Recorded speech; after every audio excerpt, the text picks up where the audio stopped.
हूं पूजा सिंह और आप देख रहे हैं अपना उत्तर प्रदेश का ये खास बुलेटिन। चलिए बुलेटिन की शुरुआत करेंगे आज की कुछ खास बड़ी खबरों के साथ। तो वहीं लखनऊ से खबर सामने आ रही है, जहां लखनऊ में छठ महापर्व का आयोजन, छठ पूजा कार्यक्रम में शामिल होंगे सीएम योगी आदित्यनाथ। आस्था के रंग में रंगा लखनऊ शहर, श्रद्धालुओं की भीड़, सुरक्षा के पुख्ता इंतजाम किए गए। तो वहीं आपको बताते चले, छठ पर्व को लेकर लखनऊ में छठ की धूम देखने को मिल रही है, जहां श्रद्धालुओं की भीड़, सुरक्षा के भी पुख्ता इंतजाम किए गए। छठ पूजा कार्यक्रम में सीएम योगी आदित्यनाथ शामिल भी होंगे। तो आपको बताते चले, लखनऊ में छठ महापर्व का महाआयोजन, जहां छठ पूजा कार्यक्रम में शामिल होंगे सीएम योगी आदित्यनाथ। वहीं आस्था के रंग में रंगा दिखा लखनऊ शहर, जहां आपको बताते चले छठ पूजा कार्यक्रम में शामिल होंगे सीएम योगी आदित्यनाथ। लखनऊ में छठ महापर्व का आयोजन किया गया, जहां छठ को लेकर घाटों को फूलों लड़ियों से सजाया गया है। साथ ही आपको बताते चले, श्रद्धालुओं के लिए सुरक्षा व्यवस्था के भी तमाम पुख्ता इंतजाम किए गए हैं। साफ सफाई का भी बेहद ध्यान रखा गया है। लखनऊ में छठ महापर्व का आयोजन, जहां छठ पूजा कर में सीएम योगी उपस्थित।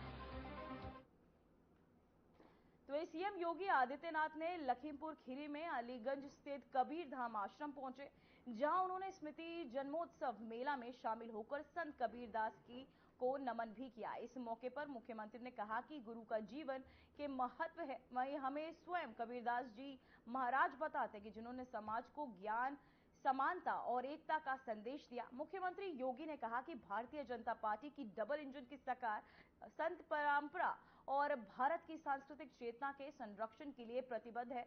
उन्होंने बताया कि मगध में कबीर पीठ की स्थापना और शोध केंद्र का निर्माण प्रधानमंत्री नरेंद्र मोदी जी के नेतृत्व में किया गया, ताकि नई पीढ़ी कबीरदास जी के विचारों से जुड़ सके। मुख्यमंत्री ने इस अवसर पर कबीर धाम विकास परियोजना के भी निरीक्षण किया और राज्य के सांस्कृतिक धरोहर स्थलों को सशक्त बना।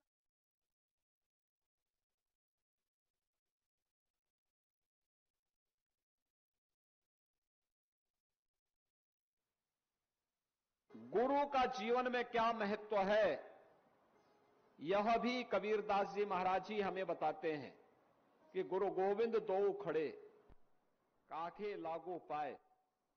यानी गुरु और गोविंद दोनों एक साथ खड़े हैं, तो पहले किसको प्रणाम करना है? वो कहते हैं पहले हम उस सदगुरु को प्रणाम करें जो हमें इस समाज में ज्ञान उपलब्ध कराता, अच्छे और बुरा की बुराई के बारे में,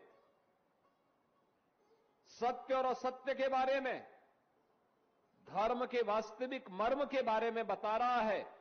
पहले हम उस गुरु को प्रणाम करें, क्योंकि वही गुरु हमें परमात्मा तक पहुंचने का मार्ग भी हमारा प्रशस्त करेगा।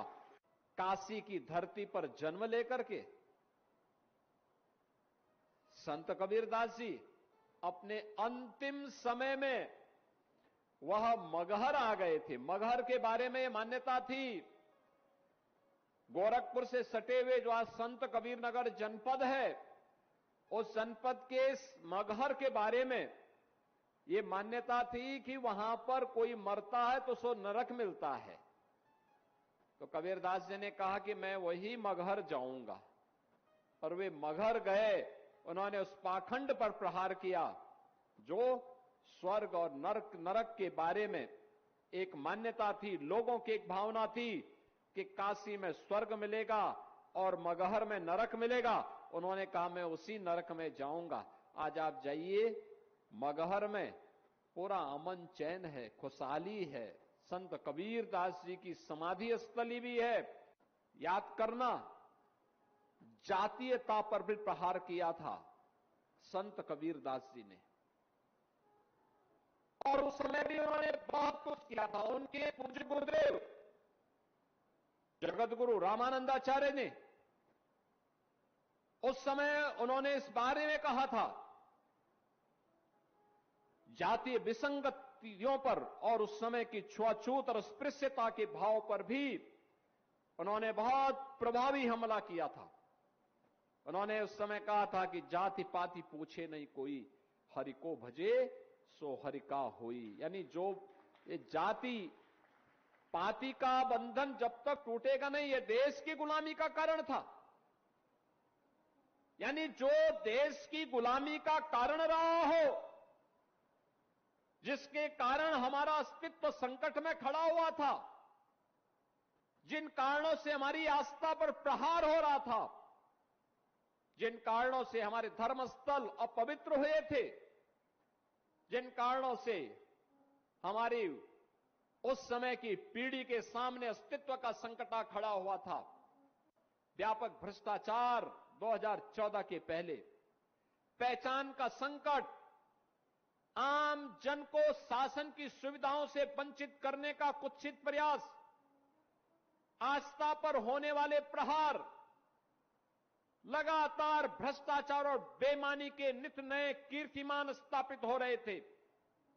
2014 में सौभाग्य से भारत माता के एक सपूत को देश का नेतृत्व मिला और नरेंद्र मोदी जी के नाम पर जब वह भारत माता का सपूत भारत की प्रधानमंत्री के रूप में भारत की सत्ता का संचालन करने लग गया, देखते ही देखते भारत की तकदीर भी और भारत की तस्वीर भी बदलती हुई नजर आई है।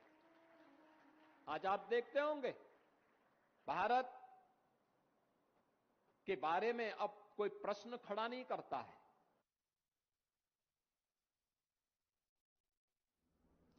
तो वहीं समाजवादी पार्टी के विधायक अतुल प्रधान बागपत पहुंचे, जहां उन्होंने युवाओं से नई जनरेशन फोन से दूरी बनाए की अपील की। विधायक अतुल प्रधान ने कहा कि मोबाइल फोन का अत्यधिक उपयोग युवा पीढ़ी को सामाजिक और मानसिक रूप से कमजोर बना रहा है, इसलिए उन्हें इसका सीमित उपयोग भी करना चाहिए।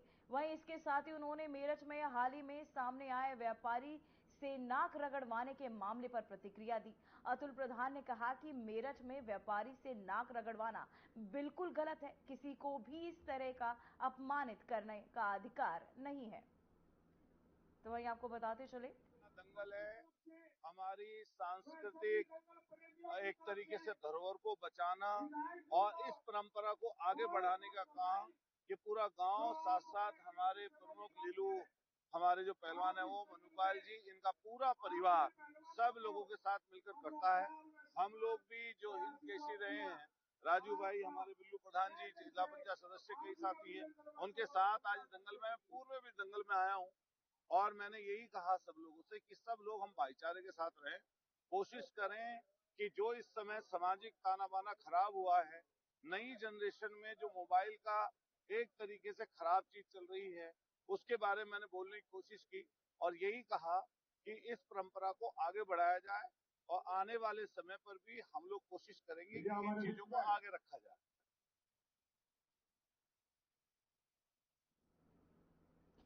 सुप्रीम कोर्ट के आदेश के बाद मेरठ में बड़ा बुलडोजर एक्शन हुआ।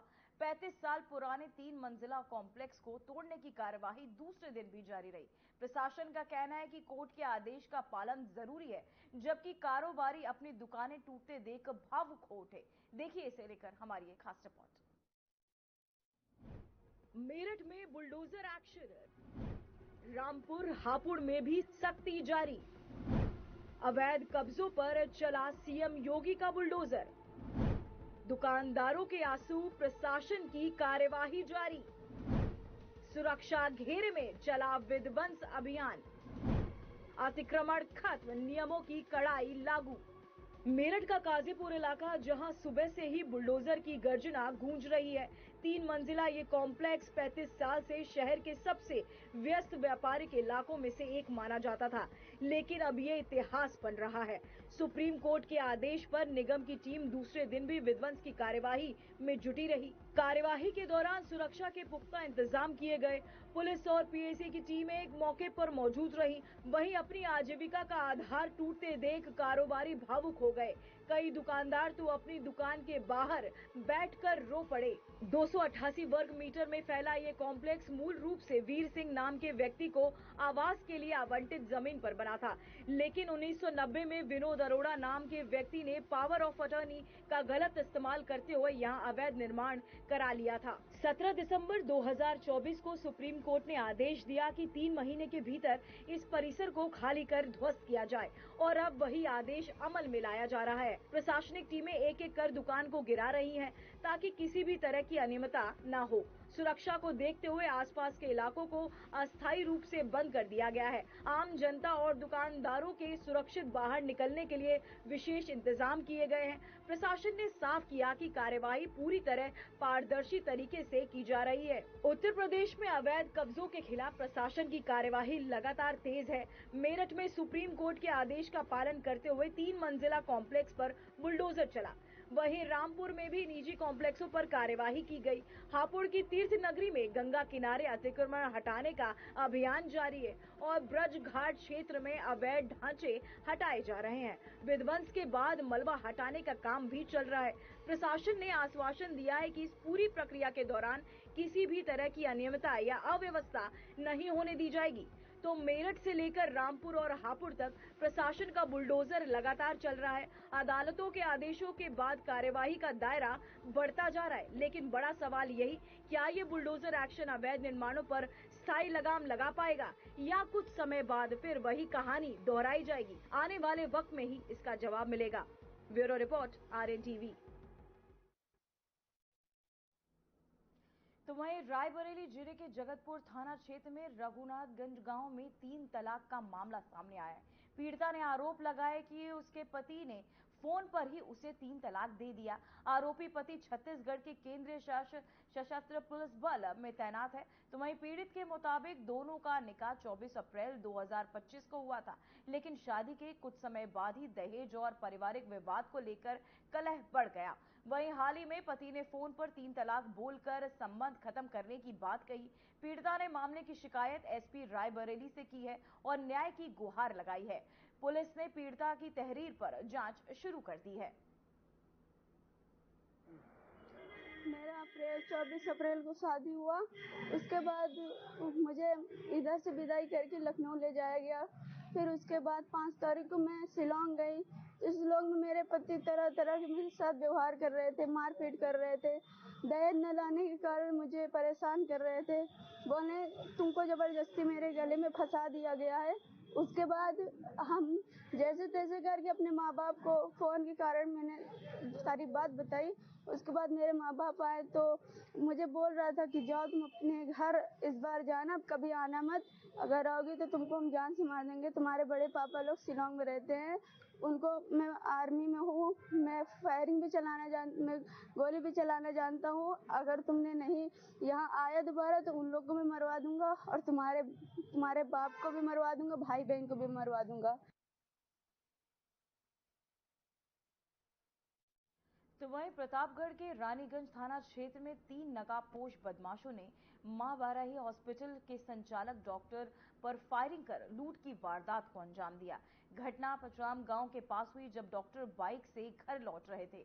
बदमाशों ने उन्हें रोका और विरोध करने पर गोली चला दी, जिससे डॉक्टर बाइक समेत सड़क पर गिर गए। इसके बाद बदमाशों ने पिस्तौल और की नोक पर उनकी सोने की चेन, अंगूठी और 6,500 रुपए नगद लूट लिए। वहीं वारदात के बाद बदमाश रानीगंज की दिशा में फरार हो गए और फायरिंग की आवाज सुनकर ग्रामीण मौके पर जुटे। और साथ ही आपको बताते चले, पुलिस को सूचना दी कि पुलिस और साथ ही मौके पर पहुंची पुलिस ने बदमाशों की तलाश में घेराबंदी कर मामले की जांच शुरू कर दी है। तो वहीं आपको बताते चले, पुलिस ने शुरू की बदमाशों की तलाश, जहां डॉक्टर को बंदूक की नोक पर लूट लिया गया, सोने की चेन और नगद की लूट की गई। प्रतापगढ़ के अस्पताल के संचालक के साथ ये लूट हुई, जहां नकाबपोश बदमाशों ने किया हमला। फायरिंग में गिरा अस्पताल का संचालक, जहां सोने की चेन और नगद की लूट उससे की गई। पुलिस ने मामले की तलाश जो है, बदमाशों की तलाश शुरू कर दी है। साथ ही आपको बताते चले, सोने की चेन, पुलिस ने शुरू की तलाश, जहां बदमाशों ने सोने की चेन और नगद की लूट की। तो वहीं आपको बता दें, पुलिस ने मामले की जांच पड़ताल शुरू कर दी है। साथ ही आरोपियों की तलाश पुलिस कर रही है। तो वहीं आपको बताते चले, प्रतापगढ़ का ये पूरा मामला, जहां प्रतापगढ़ में अस्पताल संचालक लूट नकाबपोश बदमाशों ने उनके साथ लूट की इस वारदात को अंजाम दिया। फायरिंग में गिरा अस्पताल का संचालक, जहां सोने की चेन और नगद की लूट की गई। मां वाराही मेडिकल स्टोर व फिजियोथेरेपी संचालक आशीष गुप्ता, जो रानीगंज कस्बे में अपनी दुकान चलाते हैं, इनके इनके साथ घर जाते समय पचरास के पास 3 अज्ञात व्यक्तियों के द्वारा छिनैती की घटना की गई। वह फायर करते हुए बदमाश मौके से भाग गए। वादी के द्वारा बताया गया कि इनसे अंगूठी व लगभग 5,500 रुपए अज्ञात बदमाशों के द्वारा छीना गया। इस सूचना पर स्थानीय पुलिस, मेरे द्वारा पुलिस अधीक्षक महोदय के द्वारा घटनास्थल का निरीक्षण किया गया। पुलिस अधीक्षक महोदय के निर्देशन में स्वाट टीम, थाना रानीगंज की टीम, थाना फतनपुर की टीम घटना के अनावरण में लगाई गई है। जल्द ही घटना का अनावरण किया जाएगा। वादी से तहरीर प्राप्त कर अभियोग पंजीकृत किया जा रहा है व अग्रिम विधिक कार्रवाई की जा रही है।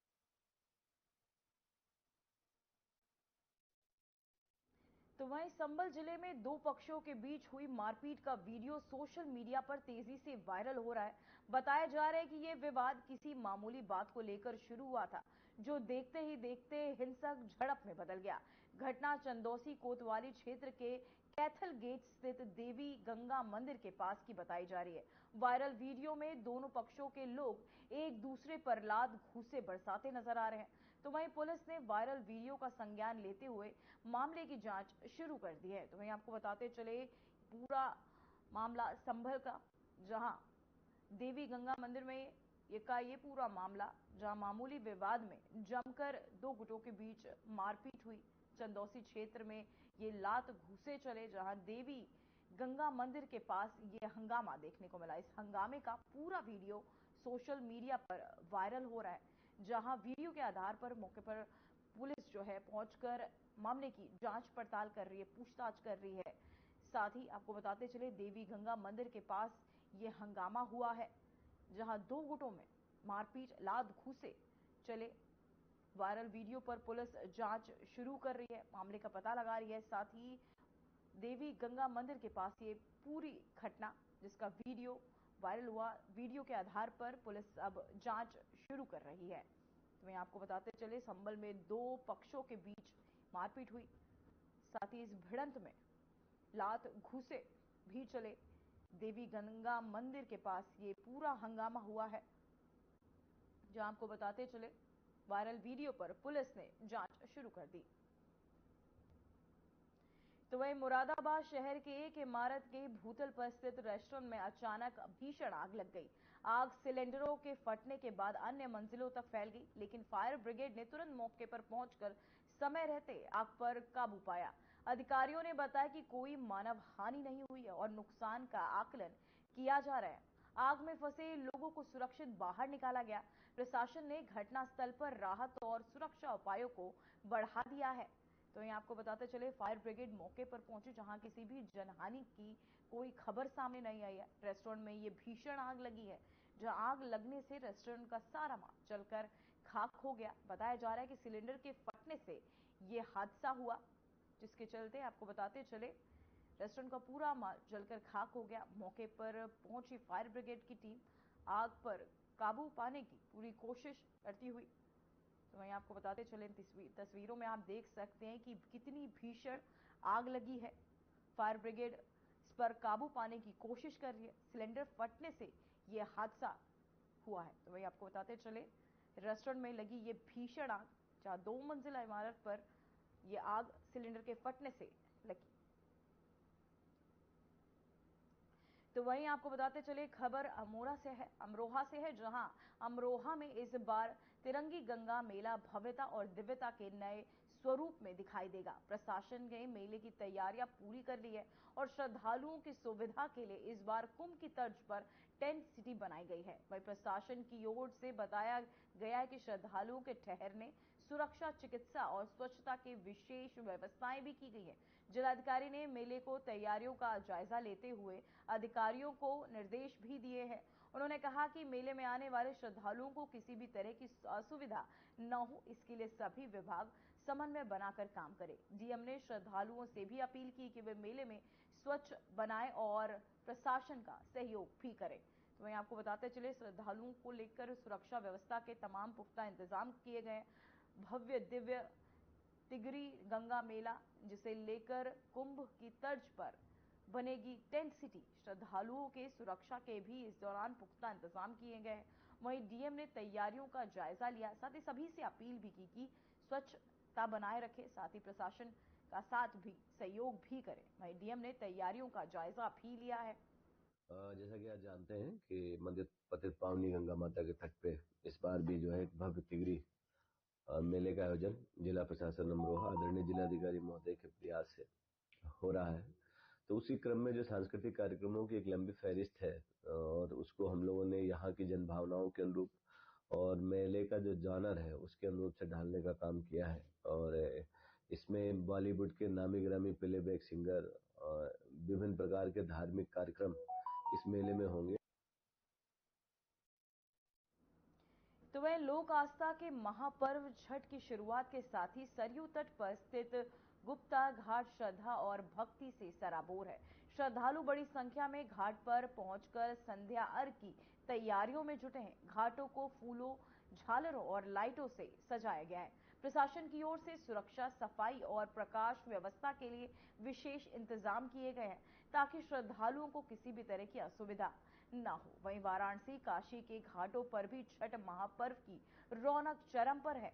व्रती महिलाएं पारंपरिक परिधानों में गंगा घाटों पर पूजा की तैयारियां कर रही हैं। पारंपरिक छठ गीतों की गूंज के साथ इस बार घाटों पर राजनीतिक सुरों का रंग भी देखने को मिल रहा है। स्थानीय कलाकार और गायक न सिर्फ भक्ति गीत गा रहे हैं बल्कि राजनीतिक छठ गीतों के माध्यम से माहौल को और जीवंत बना रहे हैं। काशी के घाटों पर बिहार की लोक संस्कृति की झलक साफ नजर आ रही है, जहां श्रद्धा और संस्कृति का अनूठा संगम दिख रहा है। बलिया जिले में छठ महापर्व को लेकर तैयारियां पूरी कर ली गई है। वहीं जिले में 1153 छठ पूजा स्थलों पर श्रद्धालु पूजा अर्चना करेंगे। वहीं इनमें 109 से बड़े छठ घाट शामिल है, जहां हजारों की संख्या में लोग अस्तांचल लगाएंगे और उद्यानचलगामी सूर्य को अर्घ भी देंगे।